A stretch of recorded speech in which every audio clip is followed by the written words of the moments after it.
Hi everyone, my name is Paula and today I'm representing the Kids Speech team.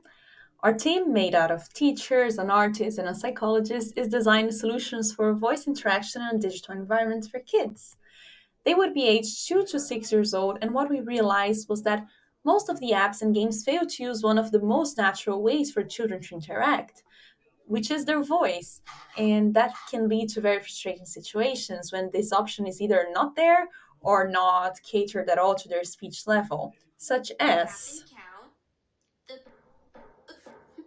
try again. this particular example that happened to our teammate's daughter with those apps, proving the problem to be Captain very much Count. real. And so we thought, okay, maybe we can do something a little bit better. And what a better way than to use Pico Kakonen's characters that are so well known and so beloved by Finnish people. Our first optimized feature would be customization. And see, in customization, the focus would be building a base so situations like the one you just watched didn't happen. How? By giving the opportunity for the kids to get to know the characters and at the same time to give examples of their pronunciation, of some words that can be challenging, some sounds, and things like that. On to the free exploration features. This, aka the CTC model, would be the features that would be available through all of the solutions and not specific to any games. They can be grouped within context, training, and correction features. And context would be where kids would have different options to interact with characters that they see in the circular scrolling interface. That could happen by giving simple commands or holding simple conversations like the one that you're watching on the video of the demo, for example. Also, we would have training where kids would be able to explore different sounds and their corresponding actions, this time mostly on sounds and not necessarily sentences or words. For example, the sound "rrr" would make the character fly, sound "s" would make the character slither.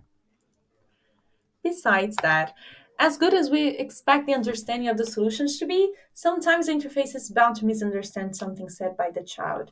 And instead of the boring and frustrating, can you repeat it again? Can you repeat it again? We thought on working with rhymes to give the kids the right pronunciation model on how to say something and at the same time an opportunity to correct themselves in a playful manner. So if the kid said, I want a dino taking a bath. The app could say, oopsies, did you say dino taking a bath or dino doing math? And now for the specific games. Into the games, we have divided them into two big groups, creation and reward games. And within creation games, we have storytelling and we also have song and music making. Storytelling games would serve as stepping stones for the kids not only to develop their own stories, but also to rehearse how it would be to share them with other people too. So, right now we're going to focus mostly on animation and comic book mode, but you're more than welcome to check AR and craft work on our appendix material as future possible applications as well. On animation, the kids would be able to create their own stories, and they would be able to do that either by themselves, speaking to the character, or even having some help from the story dice for the youngest ones, for example. And that would lead either to pre made stories on ULA's archives, or with generative AI, we could create something new, or even so, make those things connect and relate in different ways. We also have comic book mode, and instead of a full animation, the kid and the character would talk and walk through steps from drawing the character, setting the scenario, and solving challenges until they would have their final product, frame by frame, their own comic book. On to the song and music making. Both are great options for kids to develop their rhythm, their enunciation, rhythm, and so much more. And for the youngest ones, particularly, we thought about Echo Song, which would bring known songs to be sung interactively with the characters using their bodies, clapping, imitating animals and other sounds within context, so they can train all of this within familiar or new songs as well. Besides that, we also have a more general opportunity would be the song lab, and in this option, the kids would create their own songs, not only with instruments, but also brainstorming lyrics with the characters from their own conversation and also from some chosen words. And last but not least, we have reward games where, depending on your progress, you earn a corresponding badge.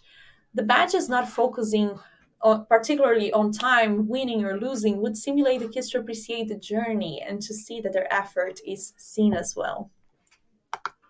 Here are our contexts. Thank you so much for your time. We'll be more than happy to answer or clarify whatever you might think is necessary later on. And here we also have our QR code so you can have access to today's presentation and also to our appendix materials. Thank you very much.